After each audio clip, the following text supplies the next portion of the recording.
2022 September மாதம் மாதிரி நம்ம இந்தியா ஒரு ஹிஸ்டாரிக்கான எக்கனாமிக்கல் மைல்ஸ்டோனை ரீச் பண்ணுச்சு. உலகத்துடைய 5வது மிகப்பெரிய எக்கனாமியா இருந்த யுனைடெட் கிங்டம் 6வது இடத்துக்கு தள்ளி உலகத்துடைய ஃபாஸ்டஸ்ட் க்ரோவிங் எக்கனாமி அப்படின்ற லிஸ்ட்ல 5வது இடத்த நம்ம இந்தியா அந்த டைம்ல பிடிச்சது. நம்மளை 200 வருஷமா அடிமைப்படுத்தி ஆட்சி செஞ்ச பிரிட்டிஷாருடைய எக்கனாமியோட நம்ம நாட்டுடைய எக்கனாமி, அதாவது நம்ம நாட்டுடைய ஜிடிபி சர்பாஸ் பண்ணி போனது அப்படின்றது அந்த டைம் பீரியட்ல பலராலும் செலிப்ரேட்டடான ஒரு இவெண்ட்டாக பார்க்கப்பட்டது, ஒரு எக்கனாமிக் மைல்ஸ்டோனாக பார்க்கப்பட்டது.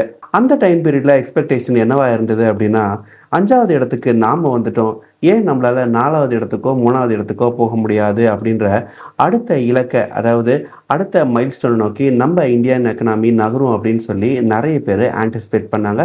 அவங்களுடைய ப்ரொஜெக்ஷன்ஸை கொடுத்துருந்தாங்க. நிறைய அனாலிஸ்டுடைய ப்ரெடிக்ஷன் என்னவா இருந்தது அப்படின்னா, 2027-28 இந்த டைம் பீரியட்குள்ளே நம்ம ஜெர்மனியுடைய ஜிடிபியை சர்பாஸ் பண்ணி 4வது இடத்துக்கும், 2029 இல்லை ஃபஸ்ட்டு கேஸ் 2030க்குள்ளே நம்ம ஜப்பானுடைய ஜிடிபியை கிராஸ் பண்ணி உலகத்துடைய 3வது பெரிய எக்கனாமியாக உருவெடுத்துருவோம் அப்படின்னு சொல்லி நிறைய அனாலிஸ்ட் ப்ரொஜெக்ட் பண்ணியிருந்தாங்க. 1வது இடத்துல யார் இருப்பாங்க அப்படின்னா யுஎஸ்ஆவும், 2வது இடத்துல சைனாவும், 3வது இடத்துல நம்ம இந்தியாவும் இருக்கும் அப்படின்னு சொல்லி நிறைய பேருடைய கணிப்பாக இருந்து வந்தது. இப்போ ஒரு 4 வருஷம் கழிச்சு 2026ஆம் ஆண்டு ஜூன் மாதம் மாதிரி நம்ம நிலைமை எந்த இடத்துல இருக்குது அப்படின்னா, நம்ம 3வது இடத்துக்கோ 4வது இடத்துக்கோ போகல. இன்ஃபேக்ட் சொல்ல போனால் ஒரு படி ஸ்லிப் ஆகி இந்தியா வந்து 6வது இடத்துக்கு வந்திருக்கு. யூகே தன்னுடைய பழைய 5th பொசிஷனை ரீட்டைன் பண்ணியிருக்கு.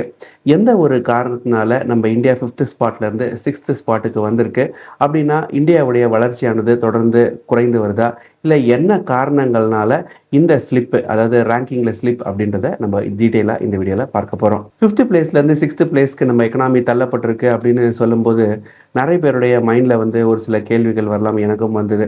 அப்படின்னா நம்ம நாட்டுடைய பர்ஃபார்மன்ஸ் குறைஞ்சிச்சா, ஜிடிபி குறைஞ்சிருச்சா, நம்மளுடைய பொருளாதாரம் வீழ்ச்சியை நோக்கி போயிட்டுருக்கா, இல்லை எக்கனாமிக் ஃபேக்டர்ஸ் என்ன ஒரு காரணத்தினால இந்த மாதிரியான ஒரு பின்னடைவு ஏற்பட்டிருக்கு, நம்ம மேனுஃபேக்சரிங் போது அளவு மேனுஃபேக்சரிங் பண்ணுறோமா அப்படின்னு சொல்லி பல கோணங்களில் பல கேள்விகள் வந்துட்டுருக்கு. இது எல்லாத்தையுமே நம்ம டீட்டெயில்டாக இந்த வீடியோவில் பார்க்க போகிறோம்.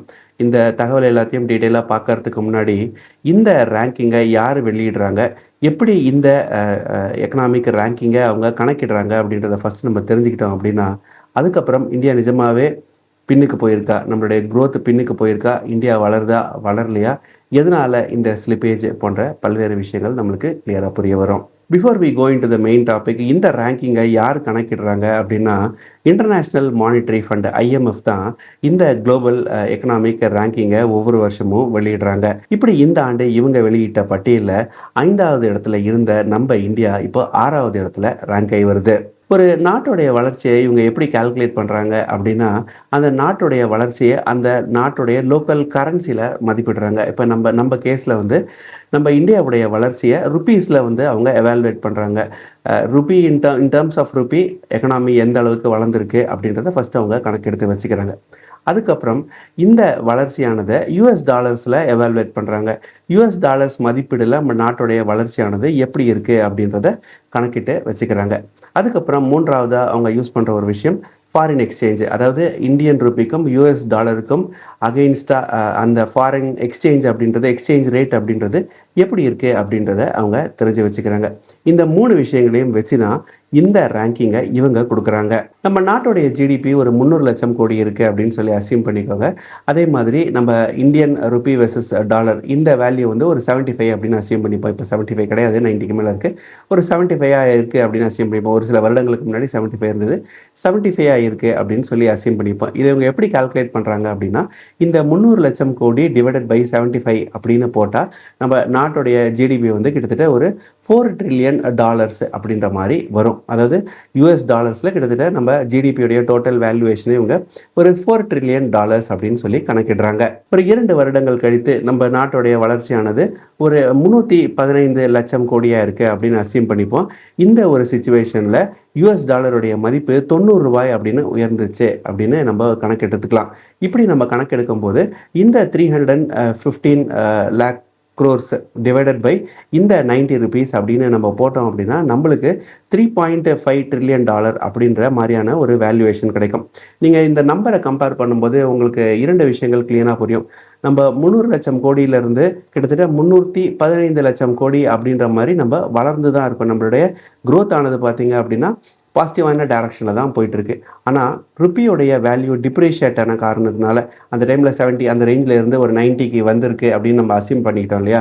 ஸோ இந்த ஒரு சிச்சுவேஷனில் என்ன ஆகுது அப்படின்னா, நம்ம இதை டிவைட் பண்ணும்போது நம்ம நாட்டுடைய overall GDP in terms of US dollars $3.5 trillion அப்படின்ற மாதிரி குறைஞ்சிடுது. இந்த ஒரு காரணத்தினால தான் நம்மளுடைய ரேங்கிங் ஆனது கீழே இறங்கியிருக்கு. அப்படின்னா நம்ம நாடு வளர்ச்சி அடைஞ்சிருக்கா அப்படின்னு கேட்டால் எஸ், வளர்ச்சி அடைஞ்சு தான் இருக்குது. வளர்ச்சி எதிர்பார்த்த அளவில் இல்லை அப்படின்றது உண்மை.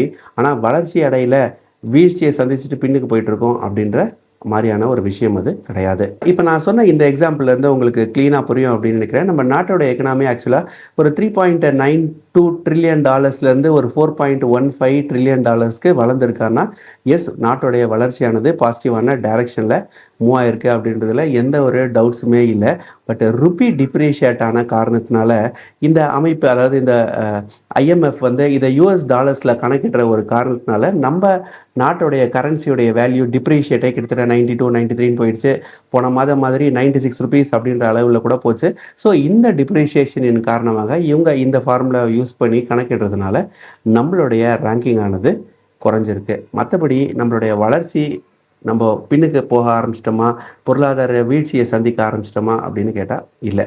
இந்த ஒரு நிலைமையை நம்ம தடுத்திருக்கலாமா அப்படின்னு கேட்டால் எஸ், நம்மளால் நிச்சயமாக தடுத்திருக்க முடியும். ஒருவேளை நம்ம நிறைய மேனுஃபேக்சர் பண்ணியிருந்தோம் அப்படின்னா, சைனா மாதிரி நம்ம நிறைய மேனுஃபேக்சரிங் பண்ணியிருந்தோம் அப்படின்னா இந்த ஒரு நிலைமை நம்மளுக்கு வந்திருக்காது அப்படின்றது தான் ரியாலிட்டி. மேனுஃபேக்சர் பண்ணுறோம், பட் ஒரு காம்படேட்டிவான ஒரு குளோபல் மார்க்கெட்டை பிடிக்கிற அளவுக்கான மேனுஃபேக்சரிங்கை நம்ம பண்ணல. அந்த டைம் பீரியடில் நம்ம ஜெர்மனி, ஜப்பான் மாதிரியான நாடுகள் எல்லாம் சர்பாஸ் பண்ணி மேலே போயிடுவோம் அப்படின்னு சொல்லி எக்ஸ்பெக்ட் பண்ணிட்டு இருந்தோம். ஆக்சுவலாக இப்போ ஜெர்மனி அவங்களுடைய மேனுஃபேக்சரிங் கேப்பபிலிட்டினால அவங்க ஜப்பானை ஓவர்டேக் பண்ணி அவங்க மேலே போயிருக்காங்க. பட் இதுவே அந்த மேனுஃபேக்சரிங் கெப்பாசிட்டி நம்மளுக்கு அந்த அளவுக்கு குளோபல் ஸ்டாண்டர்டில் இல்லாத ஒரு காரணத்தினால நம்ம 5வது இடத்துலேருந்து நம்ம 6வது இடத்துக்கு வந்திருக்கோம். நம்ம இருந்த 5வது இடத்த மறுபடியும் யுனைடெட் கிங்டம்க்கு விட்டு கொடுத்துட்டு கீழே இறங்கியிருக்கோம். ஸோ இந்த வீடியோவில் நம்ம பகிர்ந்த விஷயங்கள்லேருந்து ஒரு விஷயம் நம்மளுக்கு கிளியராக புரியுது. இந்தியாவோட எக்கனாமி ஓவர் நைட்டாக கொலாப்ஸ் ஆகிட்டு இருக்கா, இல்லை லாஸ்ட்டு ஃபியூ இயர்ஸாக கொலாப்ஸ் ஆகிட்டு இருக்கா அப்படின்னு கேட்டால் இல்லை. எக்கனாமிக் ஸ்லோ டவுன் ஆனது இருக்குது. அதுக்கு மிக முக்கியமான காரணம் இந்த வெஸ்ட் ஏஷியன் கிரைசிஸ், பெட்ரோலுடைய விலை உயர்வு, அதே மாதிரி வீக்கனிங் ஆஃப் இந்தியன் ருபி, இது மாதிரி நிறைய காரணங்கள் இருக்குது. அது மாதிரி மேனுஃபேக்சரிங் அவுட்புட் ஸ்டேபிளாக இருந்தாலும் அது இன்னும் அதிகரித்து இருந்திருக்கலாம் அப்படின்றது தான் நிறைய பேருடைய எதிர்பார்ப்பாக இருக்குது. இந்த கிரைசிஸ் எல்லாம் முடிஞ்சதுக்கப்புறம் மறுபடியும் நம்ம 4th ரேங்கோ 3rd ரேங்கோ நோக்கி நகருவோமா அப்படின்னு கேட்டால் நிறைய பேர் சொல்கிற ஒரு விஷயம் எஸ், நம்ம டிஃபினட்டாக ஒரு ரிசைலண்ட்டான ஒரு எக்கனாமியாக தான் இருக்கும். மறுபடியும் நம்ம 3rd பிளேஸோ 4th பிளேஸையோ நோக்கி நகருவோம். 2030க்குள்ளே நம்ம ஒரு 3rd பிளேஸை பிடிக்கிறதுக்கான நிறைய வாய்ப்புகள் இருக்குது. அதாவது ஜப்பானுடைய எக்கனாமியை சர்பாஸ் பண்ணி உலகத்துடைய மிக வலிமையான ஒரு எக்கனாமி அப்படின்ற ஒரு இடத்துல நம்ம 3வது இடத்த பிடிப்போம் அப்படின்னு சொல்லி நிறைய பேர் சொல்கிறாங்க. நானும் அதில் பாசிட்டிவாக தான் இருக்கேன். உங்களுடைய கருத்துக்கள் என்ன? இந்த 5th பிளேஸ்லேருந்து 6th பிளேஸ்க்கு போனது பற்றி உங்களுடைய கருத்துக்கள் என்ன? உங்களுடைய எக்கனாமிக் பார்வை என்னவாக இருக்குது அப்படின்றத கமெண்ட் செக்ஷனில் சொல்லுங்கள். இதே மாதிரி நிறைய தகவல்களுக்கு மறக்காமல் நம்ம சேனலை சப்ஸ்கிரைப் பண்ணிக்கோங்க. நன்றி, வணக்கம்.